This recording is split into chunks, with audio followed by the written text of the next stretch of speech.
Écoutons l'avocat de Maurice Kamto devant le Conseil constitutionnel. Présidentielle 2025, Maître Moustapha Ngouana prend la défense de Maurice Kamto et dénonce une tentative de manipulation. Dans un climat tendu au sein du Conseil constitutionnel, l'avocat Moustapha Ngouana a pris la parole pour défendre vigoureusement la candidature de Maurice Kamto, récemment rejetée par Elecam.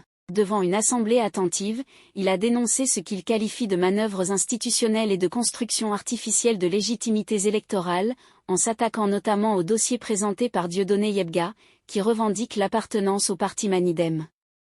Maître Ngouana a remis en cause la cohérence des critères utilisés par Elecam, posant une question centrale: qui reçoit les financements publics depuis 2020 ? Selon lui, Yebga ne dispose d'aucune preuve valable attestant de la reconnaissance officielle par le MINA ou Elecam, des éléments pourtant essentiels pour justifier une investiture conforme.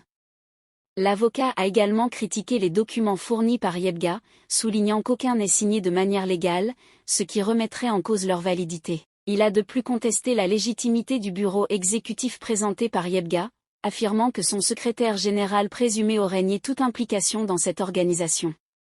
Maître Ngouana voit là une stratégie bien orchestrée visant à semer le trouble dans le processus électoral. Il a aussi exprimé son inquiétude face à l'inaction des autorités concernant ce qu'il estime être une falsification de données sur un site officiel, même évoqué par un ministre lui-même. En conclusion, Maître Ngouana a lancé un appel solennel aux juges du Conseil constitutionnel, les exhortant à protéger la crédibilité des institutions en évitant ce qu'il qualifie de humiliation institutionnelle. Un débat juridique animé sur la fusion des procédures. L'audience du lundi 4 août s'est avérée longue et intense. Dès le début, une question de procédure a été soulevée: faut-il fusionner les différents recours ou les traiter séparément ? Les avocats de Dieudonné Yebga, notamment Patrice Huem et Superman Ngan, ont plaidé pour la jonction des affaires, alors que les avocats de Maurice Kamto, dont Hippolyte Mély et Désiré Sikati, ont défendu la disjonction. Pour Maître Sikati, la jonction est optionnelle quand il y a simple lien entre les affaires, mais obligatoire en cas d'indivisibilité. En l'occurrence, fusionner ces procédures risquerait de créer une confusion juridique. Plusieurs recours déclarés irrecevables.